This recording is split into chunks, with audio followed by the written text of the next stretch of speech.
लड़कियों को आजकल सारा नॉलेज रहता है, सब लॉज पता रहते हैं, सब कुछ पता रहता है। तो आजकल लड़कियां खुद नहीं रहती हैं, अगर कंपैटिबल मैच नहीं होगा अरेंज मैरिज कई बार ऐसे आज भी कर देते हैं पुराने प्रोसेस की तरह। तो नमस्कार दोस्तों, राजा भैया ब्राज़ील वाले में एक बार फिर से आप सभी का हार्दिक स्वागत है। दोस्तों बहुत इंपॉर्टेंट, इंटरेस्टिंग, इन्फॉर्मेटिव वीडियो लेके आया हूँ कि अरेंज मैरिजेस अच्छी हैं या बुरी हैं और आपको उस साइड जाना चाहिए कि नहीं। हमारी सोसाइटी में बहुत फेमस है अरेंज मैरिजेस, है ना। मोस्टली शादियाँ उसी के थ्रू होती हैं।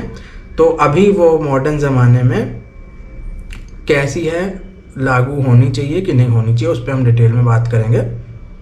तो दोस्तों अरेंज मैरिज अच्छी क्यों है उसका मैं रीज़न बताता हूँ।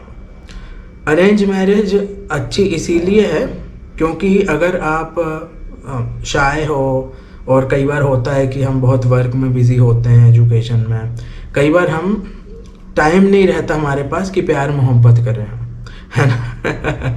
तो जब हमें प्यार नहीं मिलता, गर्लफ्रेंड नहीं है, बॉयफ्रेंड नहीं है, तो हमें चांस है शादी करने का, क्योंकि अरेंज मैरिज के थ्रू हो जाएगी। ये बहुत बड़ा उसका एडवांटेज है। तो ऐसे ही होता था जब मैं बात करता था फॉरेनर से, जब मैं MBA में था तो बहुत फॉरेनर से बात करता था घर आके, वेबसाइट्स पे, लैंग्वेज की साइट्स पे। जब मैं पोर्तुगीज़ सीखा करता था तो ब्राज़ीलियन लोगों से भी बात करता था और दूसरे नेशनलिटी के से भी बात करता था, और ब्राज़ीलियन लोगों से भी बात की थी। तो उन लोगों ने ये बताया था कि हमारे देश में अगर आप प्यार नहीं करोगे, गर्लफ्रेंड या बॉयफ्रेंड नहीं बनाओगे, तो आप शायद ज़िंदगी भर सिंगल ही रह जाओगे। उनके वहाँ अरेंज मैरिजेस नहीं होती, ये चीज़ थी। तो हमें एक चांस मिलता है इंडिया में कि प्यार मोहब्बत नहीं करी तो भी शादी हो सकती है अरेंज मैरिज के थ्रू। तो ये एक बहुत अच्छी बात है अरेंज मैरिज की। अब थोड़ी नेगेटिव चीज़ों पे हम बात करते हैं कि क्यों अच्छी नहीं है। तो देखो दोस्तों, क्या होता है, अरेंज मैरिज का जो प्रोसीजर है ना, वो बिल्कुल आउटडेटेड हो गया है, पुराना हो गया है, पुराना हो चुका है वो प्रोसेस। अभी वो प्रोसेस में चेंजेस लाने की ज़रूरत है। क्यों पुराना हो चुका है? क्योंकि कैसा होता है, मम्मी पापा बात करेंगे, मम्मी पापा सिलेक्ट करेंगे, वो बात करेंगे। अरे भाई, शादी मम्मी पापा को करनी है क्या? सही बात है ना। मम्मी पापा सिलेक्ट करेंगे, बात करेंगे, डिसाइड करेंगे। वो कौन होते हैं आपके लिए डिसाइड करने वाले? ये वो पुराना ज़माना नहीं है। अभी ये सब मॉडर्न ज़माना है, सब पढ़े लिखे हैं लड़के लड़कियाँ। तो ये थोड़ा प्रोसीजर जो है वो आउटडेटेड हो गया है। आउटडेटेड प्रोसीजर को ही आज भी फॉलो किया जा रहा है। तो ये चीज़ें होती हैं कि माता पिता सिलेक्ट करेंगे, बात करेंगे, प्रोसेस को आगे बढ़ाएंगे। ये बिल्कुल गलत प्रोसेस है। डायरेक्ट लड़का लड़की का आपको सीधे बात कराना चाहिए। थोड़े प्रोसेस में चेंज करने की आवश्यकता है, ठीक है। तो अभी कैसा होता था कि जब पुराना ज़माना था दोस्तों, तो लड़कियां जो थी वो इलिटरेट होती थी, है ना, पढ़ती लिखती नहीं थी, उनको पढ़ाया लिखाया नहीं जाता था। लड़कियों का यही होता था कि भाई, हमने पहले भी बात की है कि वो जैसे बोलते हैं ना, बर्डन की तरह लिया जाता था कि भाई वो तो लाइबिलिटी है और शादी हो जाएगी उसकी, चली जाएगी वो। तो लड़कियों को वैसे ही लिया जाता था, वैसे ही देखा जाता था। और इवन जो पुरुष हैं वो भी ज़्यादा नहीं पढ़ते थे। कोई जैसे आपको देखो कितने पढ़े होंगे, जैसे आपके कोई दादाजी होंगे, कोई परदादाजी होंगे, कहो वो 5th पढ़े हों, 7th पढ़े हों, 10th पढ़े हों, है ना, मैक्सिमम 10th ही पढ़े होंगे। तो ये होता था। तो जब अगर वो लड़का जब 10वीं पढ़ रहा है या उससे कम पढ़ रहा है, तो जो महिलाएं हैं वो तो बिल्कुल ही इलिटरेट रहती थी, स्कूल में नहीं जाती थी। ये सब अभी सब चालू हुआ है, आज़ादी के बाद ये सब चीज़ें चालू हुई हैं कि बेटी पढ़ाओ बेटी को, है ना, वो सब चीज़ें कि वुमेन एम्पावरमेंट, लड़कियों को भी स्कूल भेजो। ये समाज सेवक हैं, सोशल रिफॉर्मर्स हैं, इन लोगों ने फिर उस दिशा में ले गए हैं। तो अभी बहुत चेंज हो गई है सोसाइटी। तो पहले लड़की पढ़ती नहीं थी, एजुकेटेड नहीं होते थे लोग ज़्यादा, तो मम्मी पापा बात करके शादी फिक्स कर देते थे कि भैया ये लड़का है, इससे शादी करनी है। वहाँ पे उस ज़माने में आप बात भी नहीं कर पाते थे शादी के पहले, ऐसी भी सिचुएशन होती थी। तो माँ बाप फिक्स कर देते थे और यही पढ़ाया सिखाया जाता था कि भाई पति सब कुछ है ना, पति भगवान है। तो पति जैसे रखेगा वैसे फिर वो रह लेते थे। पति अच्छे से रखेगा तो अच्छे से रह लेंगे, मारा पीटी करेगा वैसे रह लेंगे, जैसे वो रखेगा। वो पुराना ज़माना था। तो वहाँ कोई कंप्लेंट आपने कभी सुना है कि मेरे दादाजी ने या किसी के दादाजी ने या दादी ने तलाक ले लिया था डोमेस्टिक वायलेंस का केस कर दिया था? सुना है? मैंने तो आज तक नहीं सुना कि कोई कह रहा है मेरे दादा दादी या नाना नानी का तलाक हो गया था। मैंने तो आज तक कभी नहीं सुना, पता नहीं आपने सुना हो तो।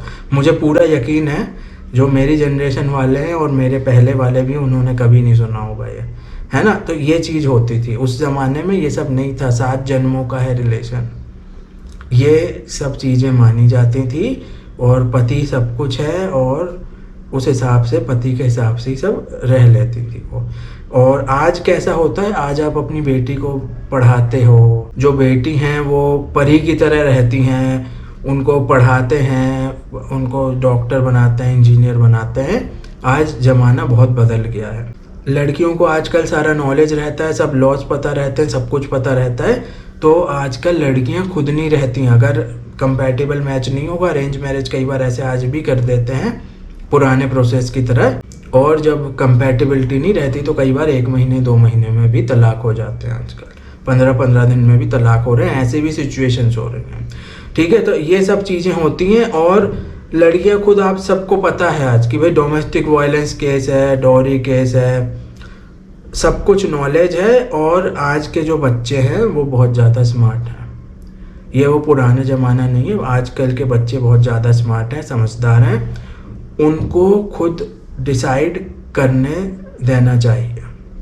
बच्चों को खुद डिसाइड करने दो, उन पर कोई प्रेशर मत डालो। और जैसा कैसा होता है, जब हम कॉलेज में जाते हैं तो हम अपने दोस्त चुनते हैं। कॉलेज में जाते हैं तो कोई मिलते हैं हमें, फर्स्ट डे होगा तो हम ऑब्ज़र्व करते हैं, बात करते हैं, हाय हेलो करते हैं। फिर हम देखते हैं कि वो कैसा। अब जैसे मैं बहुत पढ़ने वाला होऊंगा तो मैं ऐसे ही आलतू फालतू लौंडे होंगे ना, उनके साथ नहीं रहूँगा कि वो जा रहे हैं, अरे चल छोड़, कौन जाएगा कॉलेज, चल जाओ घूम फिर के आओ, सिगरेट पियो। उल्टे सीधे जो लड़के होंगे उनसे मैं दूर रहूँगा अगर मैं पढ़ने लिखने वाला हूँगा।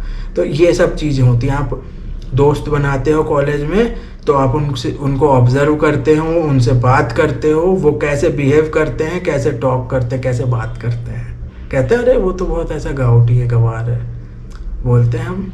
तो कैसे बात कर रहा है, कैसे बिहेव कर रहा है, उनका एटीट्यूड कैसा है, ये सब चीज़ें हम देखते हैं, फिर दोस्त बनता है इतनी सारी चीज़ें हम देखते हैं, तब दोस्ती होती है आजकल कॉलेज में। ये चीज़ होती है। तो ये सब नेचुरली होता है, ऐसा नहीं होता मैं कॉलेज जा रहा हूँ चलो मैं ऑब्जर्व करूँ ये कैसा होगा। हाँ, ये नेचुरली होता है। कॉलेज में हम बैठते हैं, हम देखते हैं कैसे क्या बात कर रहा है, कुछ गलत तो नहीं बोल रहा, एटीट्यूड कैसा, ये सब ऑब्जर्वेशन वाली चीज़ें हैं, ये सब नेचुरली होती हैं। उसके बाद हम रिकॉग्नाइज करते हैं कि कौन सही है, कौन हमारा दोस्त हो सकता है। कई बार हम गलत दोस्ती कर लेते हैं तो दोस्ती टूट जाती हैं।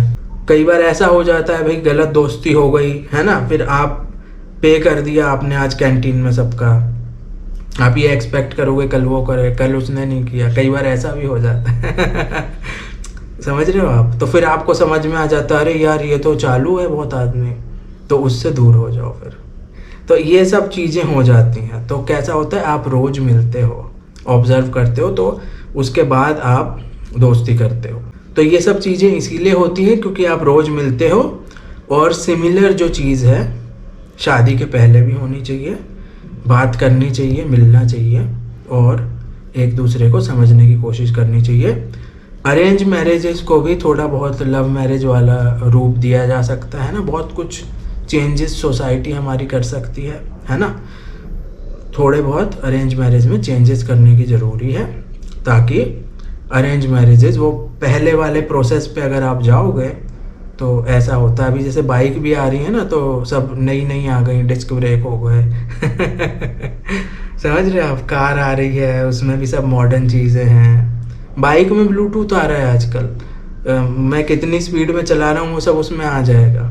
तो ये सब चीज़ें हो गई भाइयों बहनों जब इतने अपडेट्स आप इलेक्ट्रॉनिक्स में और बाइक में इसमें कर रहे हो, तो ये जो इतने इम्पॉर्टेंट डिसीजंस हैं लाइफ के, शादी, वो वाले चीज़ों के प्रोसेस में भी अपडेट करना हमें ज़रूरी है और थोड़ा उसको मॉडर्नाइज करना ज़रूरी है। तो दोस्तों मेरे ओपिनियंस कैसे लगे हैं कमेंट करके बताइए कि आपके क्या ओपिनियंस हैं। वीडियो देखने के लिए बहुत बहुत धन्यवाद। जय हिंद, भारत माता की जय, वंदे मातरम।